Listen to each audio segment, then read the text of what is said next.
Hello, I'm Jeff Siegel. Welcome to SantaAnita.com and our Friday seminar as we look at all 8 races on the Santa Anita program for today. And the first race, not a real great race as far as I'm concerned. 3 main contenders in this mile race for maiden fillies, and the contenders numbers 1, 6, and 7. Just a 7-horse field, so I'm not real keen on it.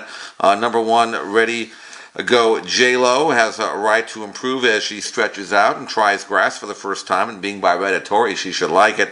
Number 6, Cooking This or That, has got some speed, and she should be forwardly placed. Number 7, Bathing Beauty has a right to run well as well for Cliff Size as she tries grass for the first time, daughter of Benchmark. So any one of those 3 could win, but they'll probably get all the action, the 3 favorites. So I'm going to pass the first race. No play in the first, and no play in the second either. This is a bottom-rung maiden 20 claiming event for fillies and mares. Older fillies and mares going 5 furlongs, an abbreviated sprint. A distance, Misty Carmel is the number 1 filly. She's 8-5 on the morning line. She's got some speed. She's coming out of a much tougher race. In fact, she's coming out of a starter allowance 40 against winners, and now she shows up in a maiden 20. That's a rather monumental class drop. And she is inside speed with P-Val, so one would think she'll bust out there and go. But at 8-5 on the morning line, and probably going to go lower than that, there's not a lot of value there. So I'm going to sit out and pass race number 2. Third race kicks off the pick 6. And now we can start diving in with some action. And there are 3 main contenders as I see it in the 5th race, which is a mile maiden race for Calbreds. They are numbers 1, 2, and 5 on your official program. Number 1 is Rademski, blinkers off and trying grass for the first time. A colt by Vronsky out of a mare by Red Ransom. So he should like the grass and continues to train decently for Doug O'Neill. I think he might be better than shown at 9-2 in the morning line. Number 1, Rademski's worth using. Number 2, Visual Intensity is actually coming out of maiden claiming races, but he's got some competitive figures. He's an inside draw with Rosario and by Benchmark out of a mare by Bertrando. No reason why he won't stay middle distance and like the grass. 5-2 in the morning line. Definitely use number 2, Visual Intensity. And number 5, Queen's Ride, is a first-time starter by Artie Schiller. And he's trained well for Cliff Size as well. Size having 2 main contenders in here with Visual Intensity and Queen's Ride. Gets Gomez. Now, even though he hasn't run, you know, the Artie Schillers are supposed to like the grass, and this gelding is trained like he can run some. And he won't have to be any kind of world beater to act with these, so throw him in as well. So 1, 2, and 5 in your exacta or trifecta box. Maybe slight preference to number 2, Visual Intensity, but definitely use all 3 in your rolling exotics. 4th race, claiming event, 4-year-olds and up. Now winners of 2 in for 12-5. And 3 main contenders as I see it in this rather modest race. They are number 3, Warren's Gridlock, number 6, Anga, also number 8, Atticus Pomponius. So any one of those 3 can win. Warren's Gridlock with P-Val, beaten a half length in a similar spot last time out, going a mile. Goes a mile on the 16th today. He should be right in the thick of things throughout. Number 6, Anga, retains Bejarano. He was a decent 3rd last time out, and that was the same race that Warren's Gridlock comes out of, so not a whole lot to choose between those 2. And then Atticus Pomponius has been in the money in his last 2, freshened since late December for Ronnie Ellis. Rosario rides him back. That's a positive. He won't have to improve all that much. In fact, on numbers, he's right there. So use number 8, Atticus Pomponius. So 3 main contenders, hard to separate.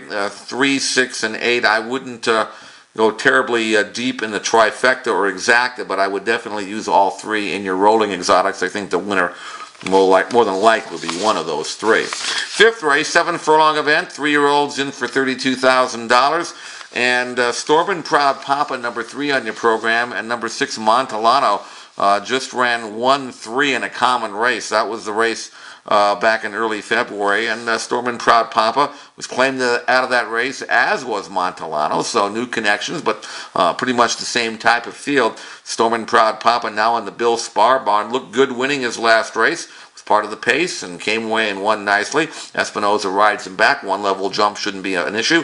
9-5 on the morning line seems logical once again. Number 3, Storm Proud Papa. Number 6, Montellano, now in the Jack Carava barn, but Gomez rides him back, and he should be on or near the lead throughout, so it depends on which one of these horses improves, if at all. And again, tough to separate them, but I think they should One of these should win, so that's why we're going to use them both in any kind of rolling exotics we might be playing. Sixth race, pretty good mile allowance optional claiming event. Three main contenders here in this race for 3-year-old fillies. They are numbers 2, 6, and 7. Number 2 is Going for a Spin. Number 6 is Emily Pearl. Number 7, Frigid Bridget. Of the three, I prefer Frigid Bridget, but number 2, Going for a Spin, has credentials. Pretty good second last time out up at Golden Gate. She was beaten at 4-5 in that race, so you might say it was tad disappointing. But she's back here at Santa Anita, back on the dirt for Jerry Hollendorfer, and drawn inside and back with Bejarano, who won their 3 races back. I think Going for a Spin is going to bounce back, and at 9-2, I think you better use her. Number 6, Emily Pearl. It's a fit with these. Good second last time out, an allowance race up at Golden Gate. That was sprinting. Now she stretches out to a mile. She tried a mile 2 races back and didn't really fire, but that was on grass. Give her a chance on the main track. Nakatani takes over for Peter Miller, and she's got numbers that could win. So use number 6, Emily Pearl. 8-1 in the morning line. It's too big a fig. Put her in your trifecta and your rolling exotics as well. Number 6, Emily Pearl. And then Frigid Bridget. I think she's probably the logical one. She's only had the 3 starts. She won her last start rather nicely going a mile. And the figure was good. 68 buyers, okay with these. Flores rides are back for Hendricks. She's trained well since. I think there's further improvement in this daughter of New K. And so let's go with Frigid Bridget, maybe as our top selection at 9-2. But again, use all 3 in your rolling exotics. That's Going for a Spin, Emily Pearl, and Frigid Bridget. 7th race, pretty good to feature race for fillies and mares here. 3 deep here in our exacta or trifecta box. They are numbers 1, 2, and 9 on your program. Number 1 is Sarasota Sunshine. Number 2 is Crisis of Spirit. Number 9 is Leah the Punisher. Pretty solid exacta or trifecta box here.